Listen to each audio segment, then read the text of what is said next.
Gracious and Almighty God, we ask for your blessings on this day, that as we gather in your presence, you will speak to us your word, hope, and possibility, that whatever it may be in our lives needs your gentle touch. We will experience that touch today, that whatever we need to hear, whether it's in music, the words of wisdom from a friend, the word read and proclaimed, there will be something that will speak to us, whether it's in the breaking of the bread or the sharing of the cup that we experience today. There will be something that will meet that great need that is in our lives. All this we ask in Jesus' name.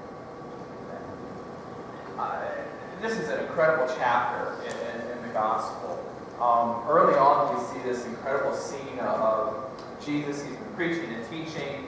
There are hundreds and hundreds of people who were following after him.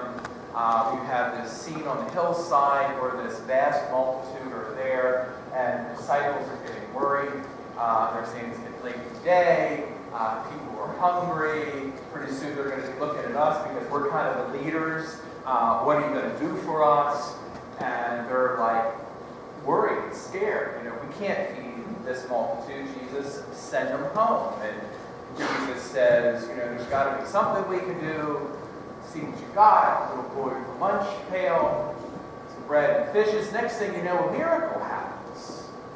God enters into a situation that seems primed for disaster in one sense, you could say, to kind of extrapolate what could have happened. When people get hungry, they can get grumpy.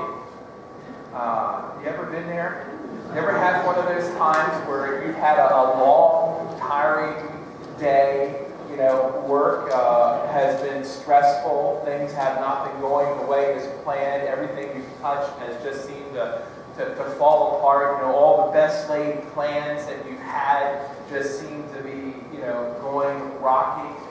Maybe you've been out in the back 40, digging and hoeing and working up a sweat, and you're hungry, your stomach is grumbling, your body gets kind of woozy and weak, and it just feels like, if you don't eat something right now, if something doesn't come into your body right then, right there, you're just not sure how you're going to react. And there are those times when it seems as when the next thing comes, and not a good thing, but a bad thing, and it's like disaster.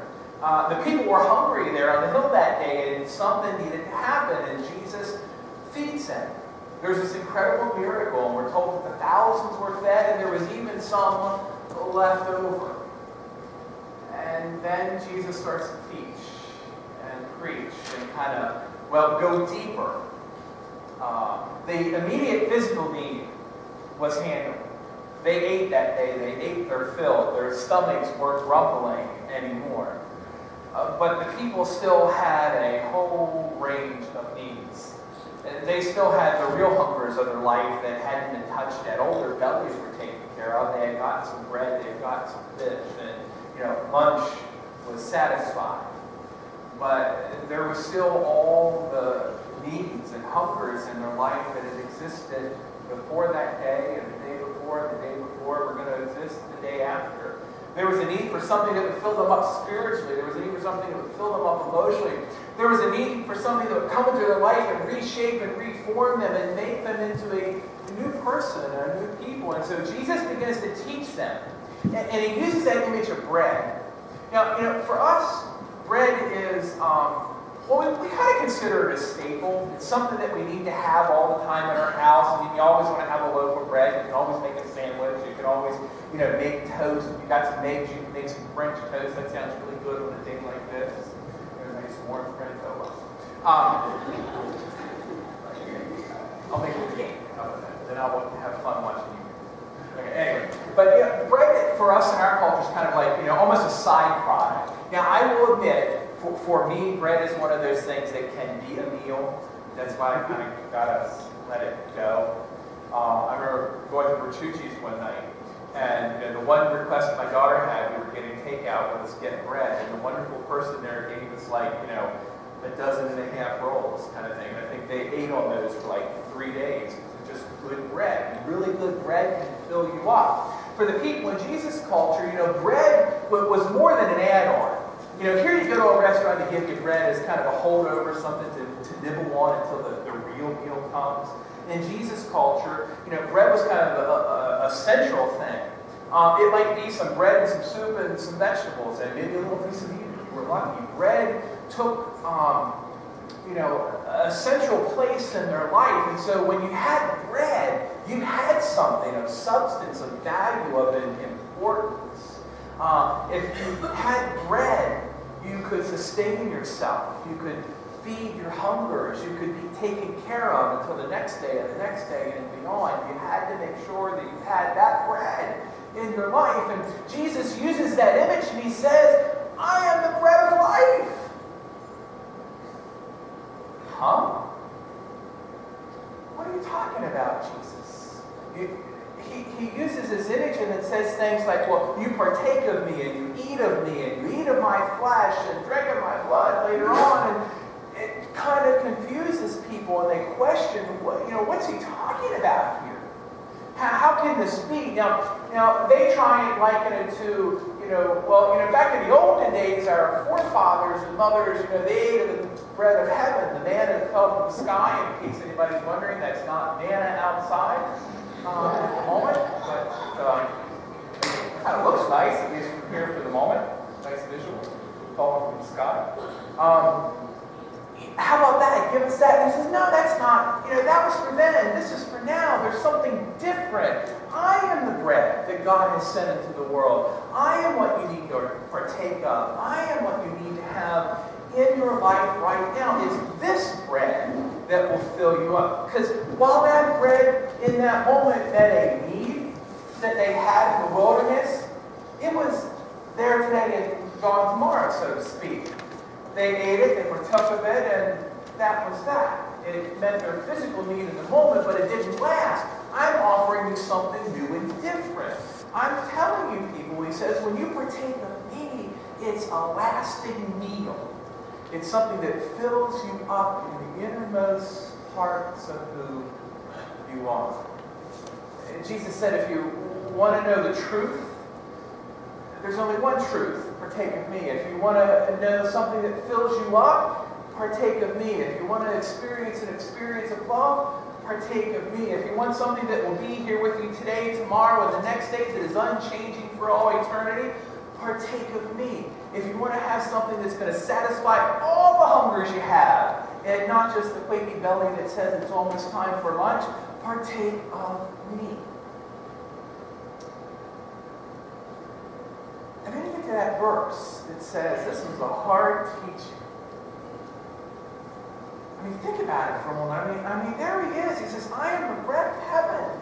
I can meet your needs whatever they are.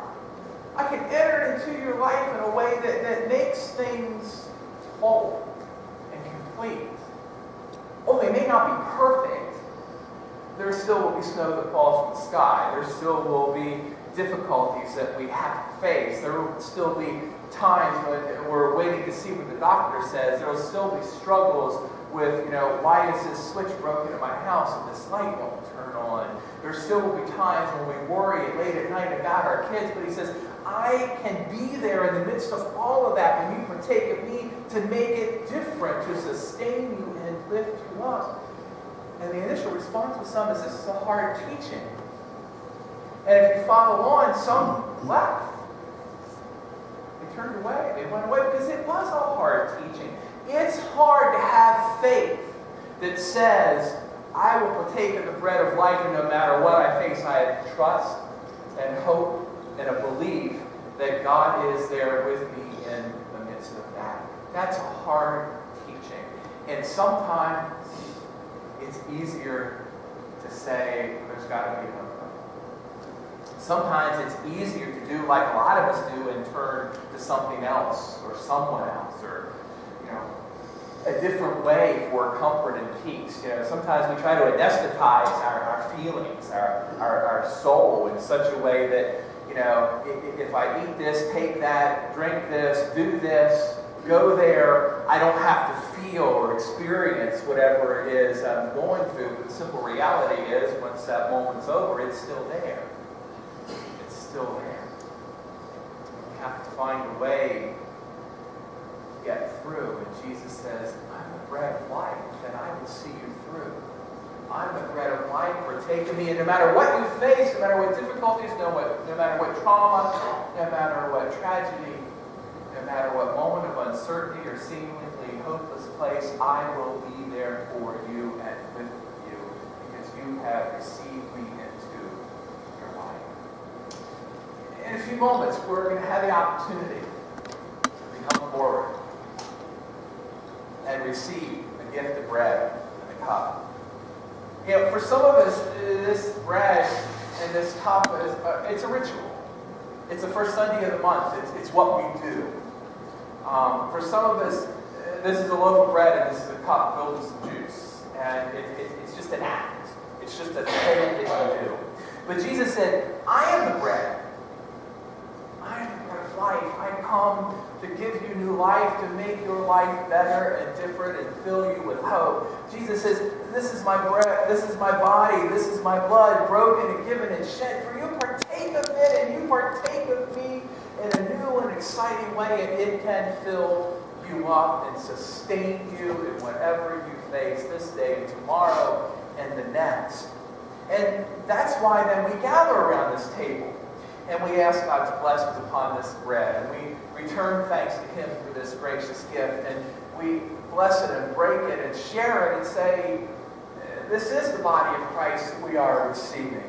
That's why when we gather around the table, we take this cup and again return thanks to the Father for this gracious gift, bless it and share it and partake of it, and remind ourselves that this is the blood of Christ poured out for us. Because if we have the real faith and belief that this is more than just bread and juice, that this is more than just an act that we do on the first Sunday of the month, that this is the body and the blood of Christ, that this represents all the sacrifice that Jesus did for us and continues to do for us when He enters in, it can and will make a difference. That's a hard teaching, a hard saying to believe. But if we have faith and belief in it, it is real. And it's real not just in these moments, but in each and every moment and step and breath we draw and step we take, wherever we go, whatever we face from this moment on. Jesus says, I am the bread of life, and I am here for you. Partake of me. Thanks be to God.